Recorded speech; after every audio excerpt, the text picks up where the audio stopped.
life. Ikaw, Amazing life. Anyway, welcome to our first yes, episode first. of Be Your Own Boss by Lex, and Dave. We're here. We're here right now. finally, Dave, no? Yeah. Ang tagal ng planning natin and then So, finally we're here. Nasaan ba tayo ngayon? Ito ay oh shucks, I forgot the place. Ano ka pa tawag dito? Club. Club United. Alam mo dahil bakit ko nakalimutan? Kasi yung guest namin napaka-special. Yes. And she's one of the pioneer in the things that she does. Aha. And very passionate siya Right. sa mga pinupursue niya sa buhay, no.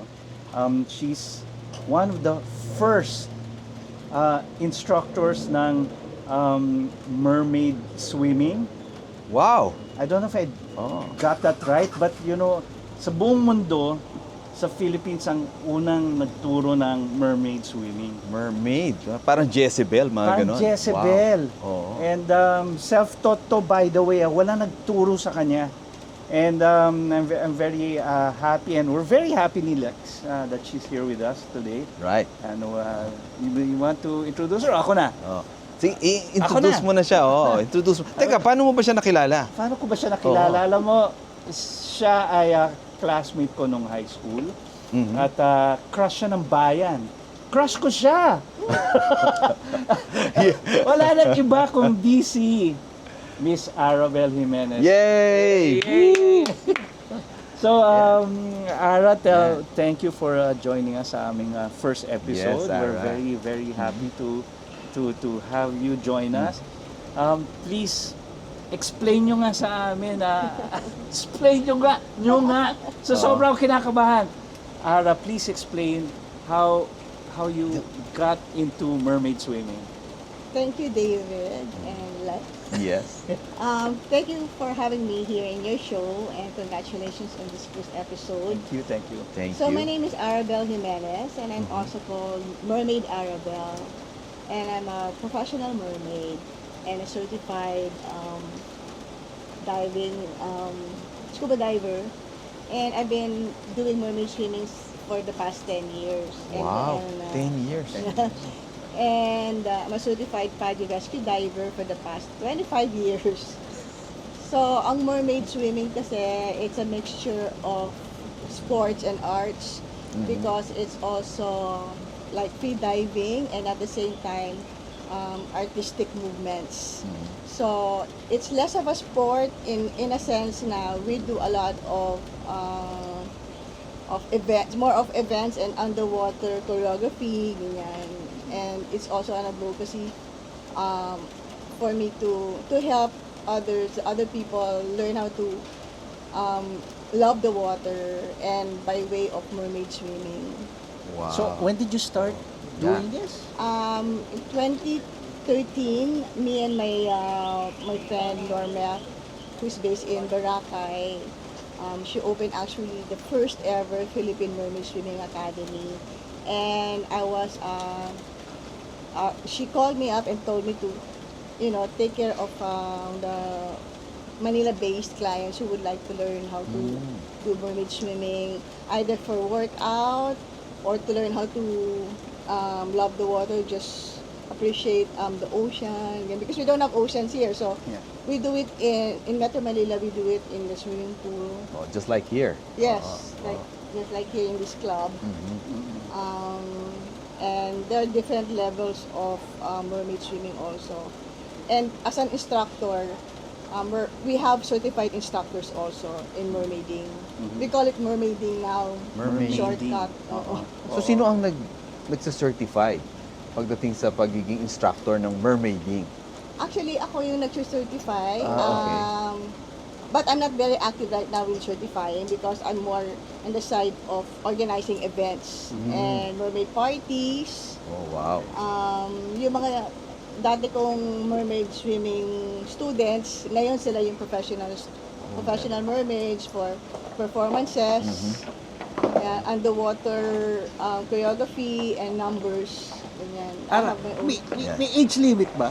Sa pagiging estudyante mo dito sa mermaid swimming? Actually, for the tail, kasi it also depends on the size of the tail and the ability to swim, right? Uh-huh.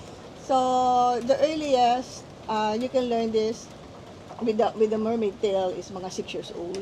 6 years old. And then the oldest student that I had was she was 75 years Oh, old. pwede pa tayo. Gosh, Pwede pa. Pwede pa kami. Pero kailangan ba, no? Do you need to know how to swim before you get into this? Well, it's an advantage, Mm-hmm. you know, because basic floating, and since you're wearing the mermaid tail, your feet are together, and you should know how to tread. Mm. But I don't discourage those who doesn't know how to swim to at least wear it and try to overcome their fear of the water, because with the monofin, I'm holding them first, of course. Okay. With the monofin, it helps them go up more, to float, stay up, as long as they're kicking, because the monofin is huge, so malakas siya pumalo. All right. Yeah. So, pwedeng non-swimmers din. May mga naturuan din ako na bata't matanda na non-swimmers.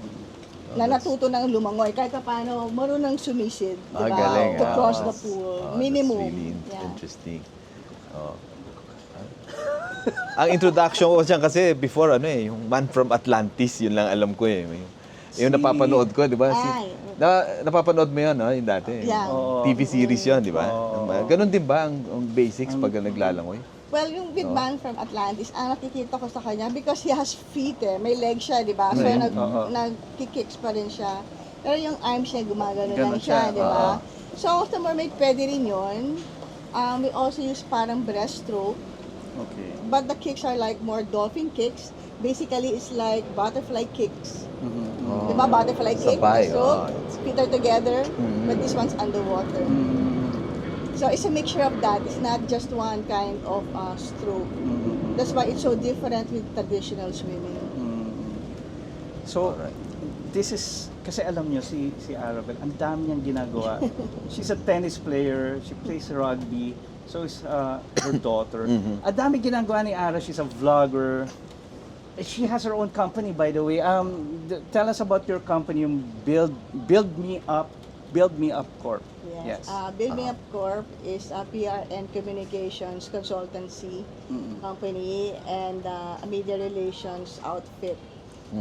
So we organize press cons. We help clients build their brands by using their publicity, and it's also like marketing communication. So it's a mixture of that one, because my background really is corporate communications. So I just applied it with my company, Build Me Up Corp.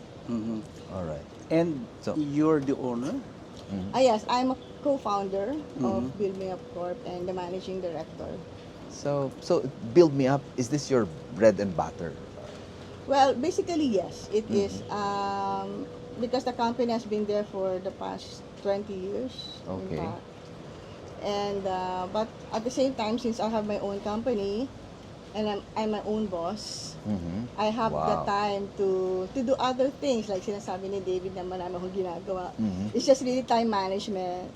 And I just pursue my passion and just try to make the most out of everything that I learn. Wow. Oh. So kung 9 to 5 employee ka, you wouldn't be able to have pursued this because you have so many things. You're juggling so many passions. So, di ba?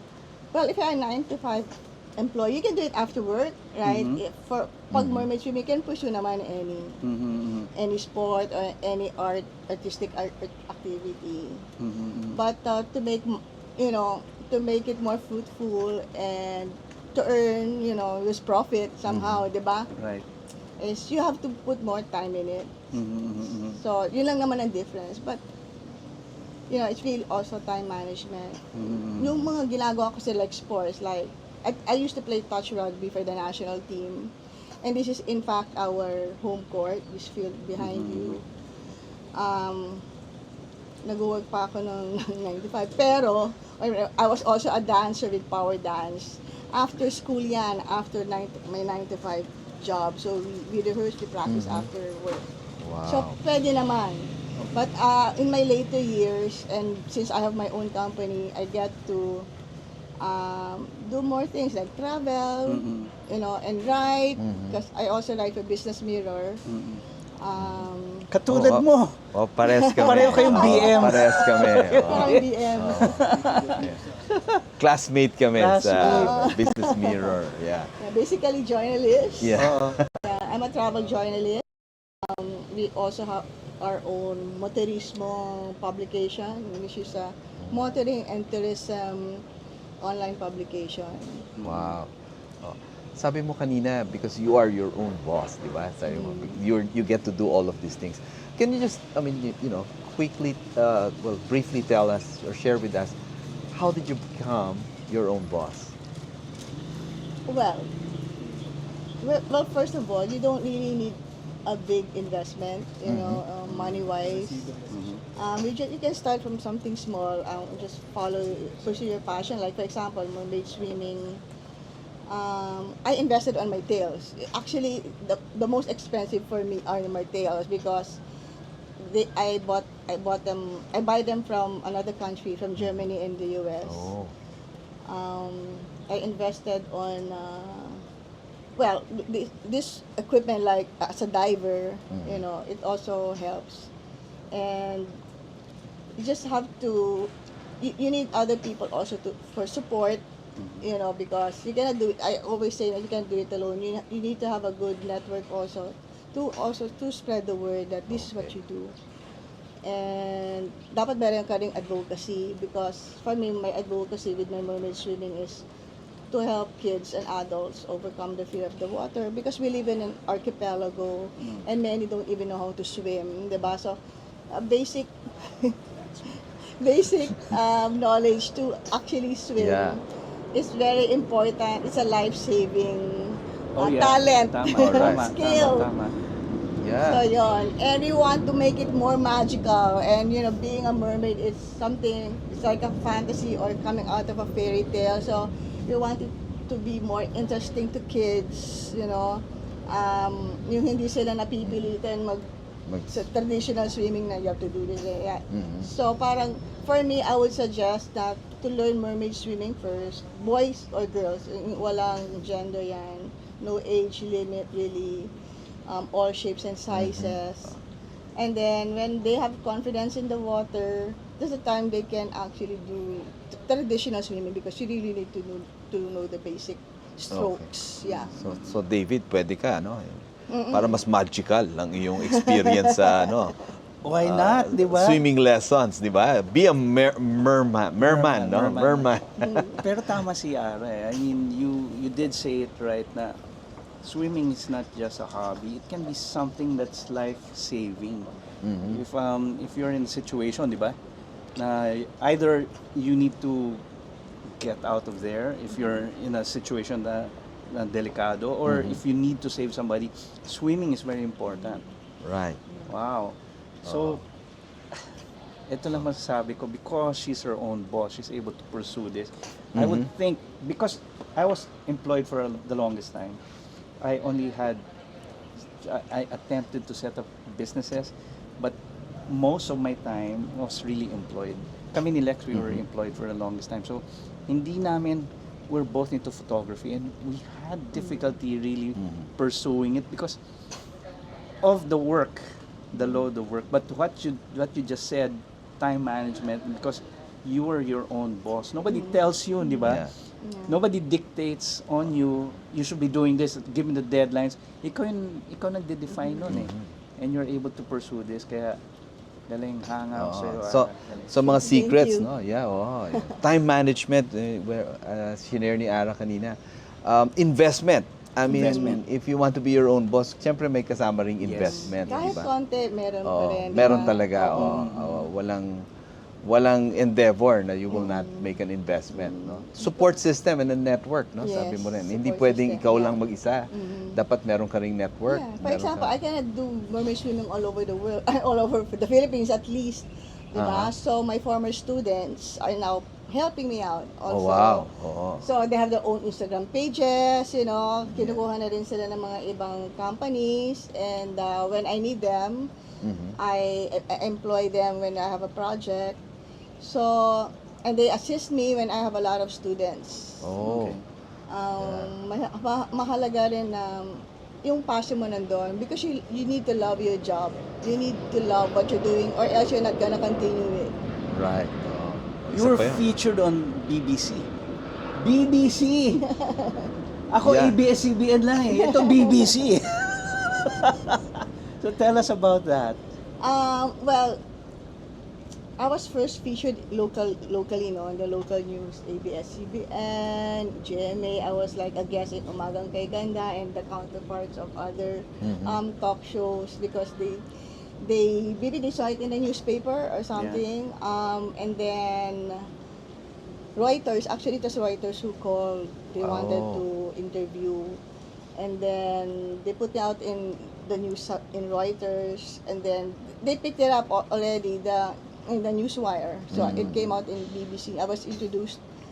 There was an interviewer who came and interviewed me during one of our classes. Right. And the reason why BBC, right, it became international news, that was 10 years ago.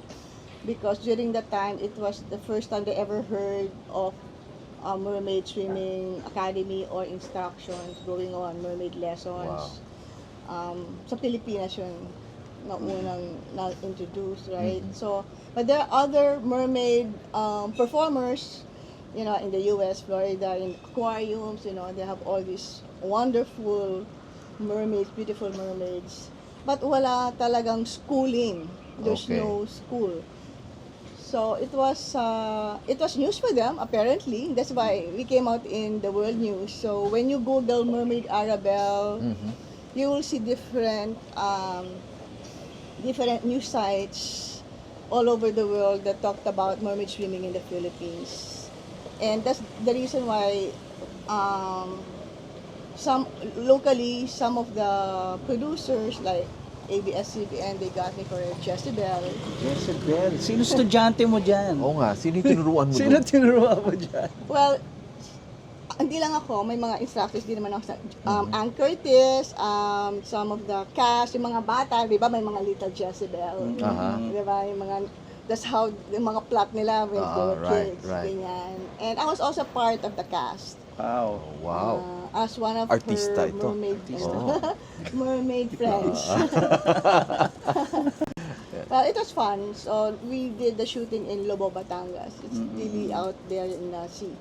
Oh, galing. Very interesting, no? Yung ginagawa mo, Ara, no? So, mermaiding sa umaga, sa gabi, motorista, no? Because I think it goes together, because as a mermaid, you're an adventurer. Because I think when we were kids, like many girls like to be princesses, some are, they like to be mermaids, the more adventurous ones, I guess. The more daring ones. And those who love the sea. So I think that's the reason why I took up my scuba diving. I became a scuba diver in 1998. Why? Because you wanted to be a mermaid Oh, talaga? I was thinking because I Oh. wanted to be a mermaid. I think that's the reason why I took up scuba diving. I want to see underwater. I want to see everything. It's a beautiful world actually underwater, and so that's the reason why I had my first certification with PADI, the open water in '98, and then my latest certification is I'm a certified rescue diver. Wow. Certified rescue diver. Gabi. Galing. I want to be rescued by a mermaid. It's also connected, right? The mermaid's rescue. There's also another part that the mermaids kill you. Balik mo lang ako, di ba? Balik mo lang ako. Meron bang time nagme-mermaid ka sa dagat tapos napagkamalan ka talagang isda?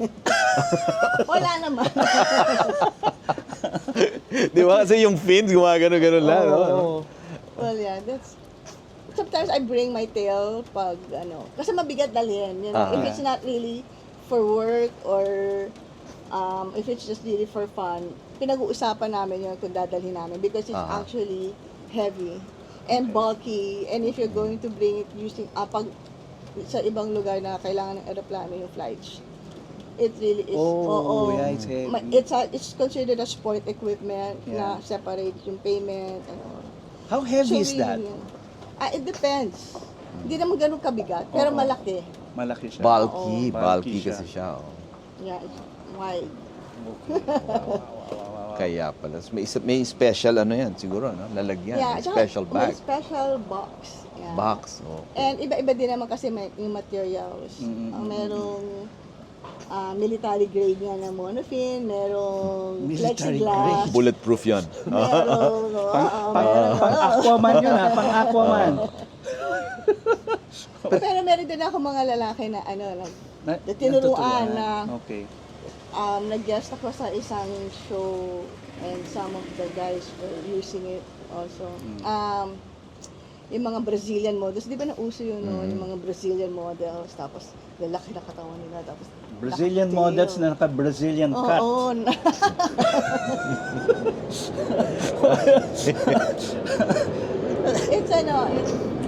It's also a good workout kasi because it's a good abdominal workout. Yeah.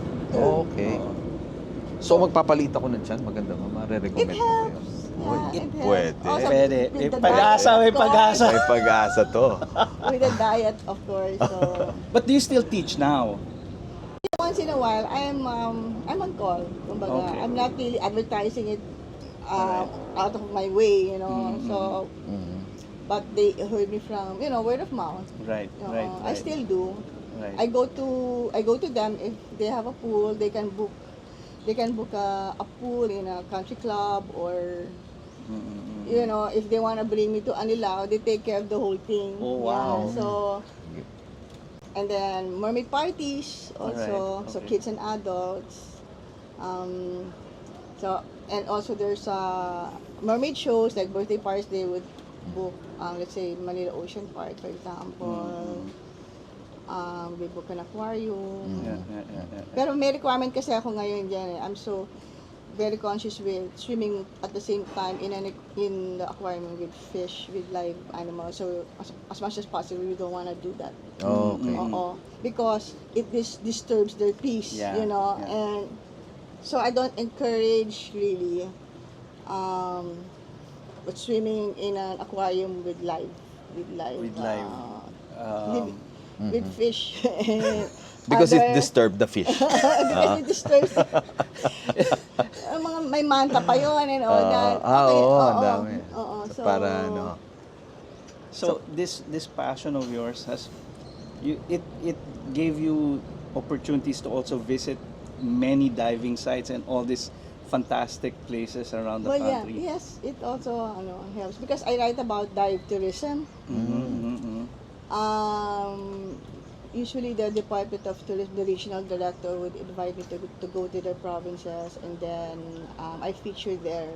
Well, the activities usually they have dive festivals now because it's known all over the world that the Philippines is the top spot for scuba diving because of the wide biodiversity, marine biodiversity. It's found in our waters. So yun, I get to travel because of that, and I feature the dive spots. So dahil you're your own boss, you're able to not just mermaid, swimming, teaching, visiting all these sites.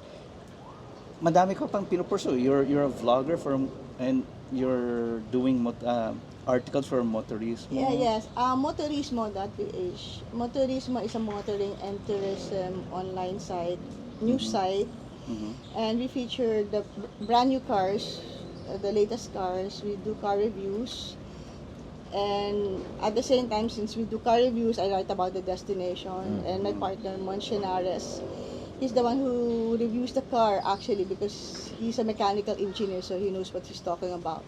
So we put it together, him about the car, me about the destination, so that's why Motorismo came about. Oh. Nakakausap mo si Dino Arevalo. Oo, si Dina in Toyota. Si Dino Arevalo is he's the VP for sales of Toyota Motors Philippines. He's a big boss siya sa Toyota. Dino, Toyota, discount naman. Baka naman. Yeah. Galing. So, ano, aside from that, what else do you do, Ara? Ng mga things that you let the creativity, everything, lahat ng passion na bukod doon Right sa now, kinuwento mo. I'm Yeah. busy playing pickleball. Pickleball. Tingnan mo, I'm a pickleball player. pickleball pa. Yes. Since when?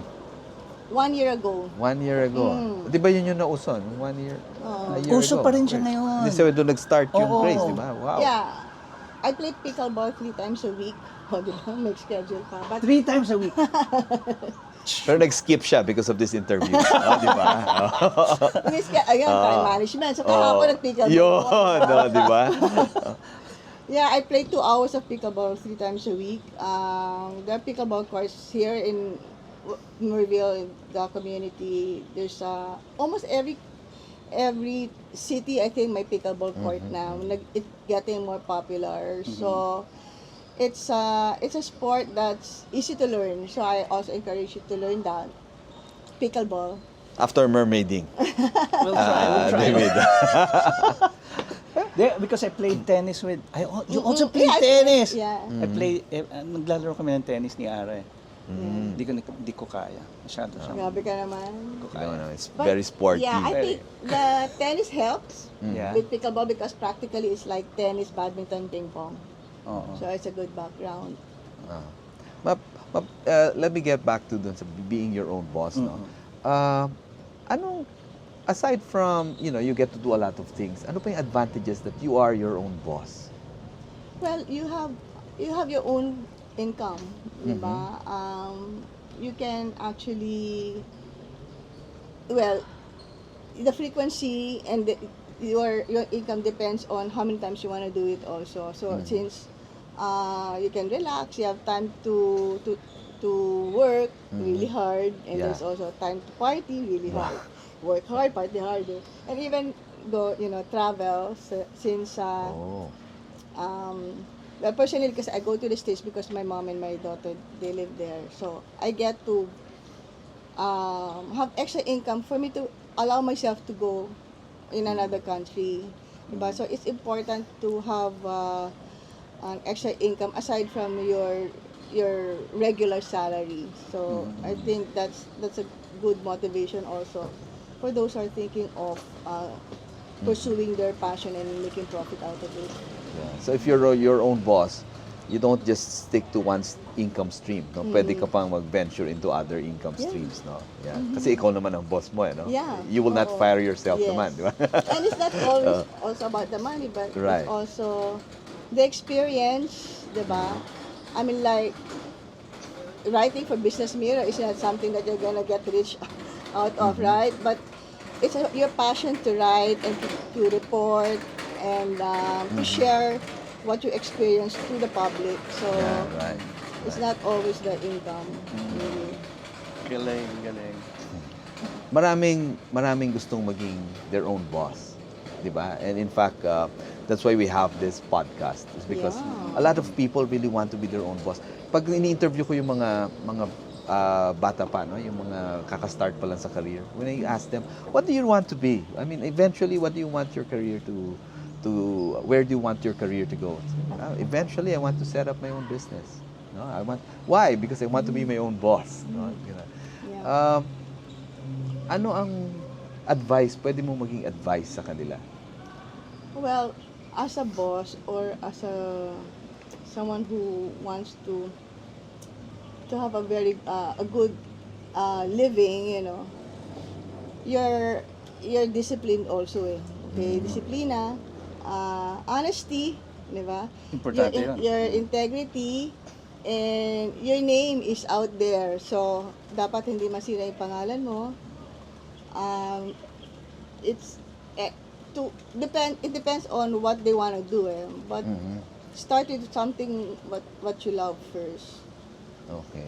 And I think the first job that I did really was something that I was dancing. So at 18 years old, I was a ballet teacher. Wow. So, kapalan na ng kumisa na mukha yan eh. Di ba? So, I applied. Sabi ko, I wanna be, can I help you teach these little kids ballet? So my first ever gig at 18 was a ballet teacher in YMCA Oh. in Galing. Manila. So talagang pinursu mo yun. Oo, pinurso ko yun. I wanted to teach, siguro din mo, ngayon I'm an instructor, teaching pa din, di ba? Pero it's different kind of teaching na. Mas, nasa tubig na. Di ba? But because also, because of my ballet background, it also helped. So, Mas graceful yung movement. it helped, yeah. Yeah. So really find something that you really love. Ganun ba? And then that's where you pursue it. No? Yeah. Madali sabihin no? Parang it's a general statement. But find a client. Find someone you can teach first. Kahit 500 pesos lang yan, naturuan mo ng karate, whatever, di ba? Pwedeng lumaki yun. Nanganganak siya. Oo, yun, mga anak siya. Okay. Oo.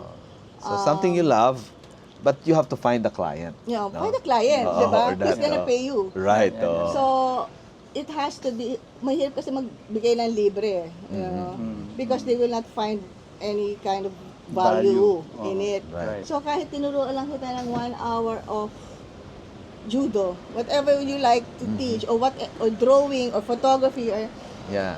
they have to pay you something. Because if they don't pay, there's no value, and then, parang baliwala yung turo mo. Right. Ah, Well, that's a good tip to those who want to venture into being their own boss. You have to make sure na you have a client paying, na Yeah. client. Paying. Hindi pwedeng puro Client. libre. Hindi At saka yung mga friends naman, wag nyo namang laging hingin na free yung di ba, yung talent ng inyong kaibigan, no? Help that friend grow by also Yeah. paying din, di ba? Kasi nga may value. Oo, because of the value. May value siya.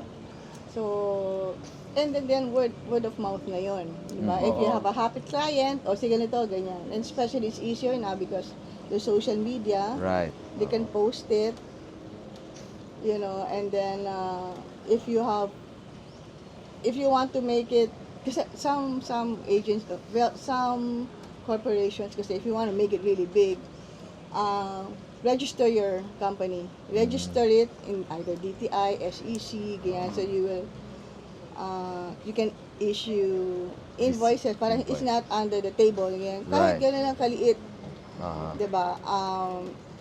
Because you need to, the world needs to know that you're doing everything legally. So, you know, By the it's book. You it's have to be above board. Yeah, above board. Right, Yeah. right. So yun, it's, Hindi black market business. Hindi para puro under the radar ka na lang. Oo.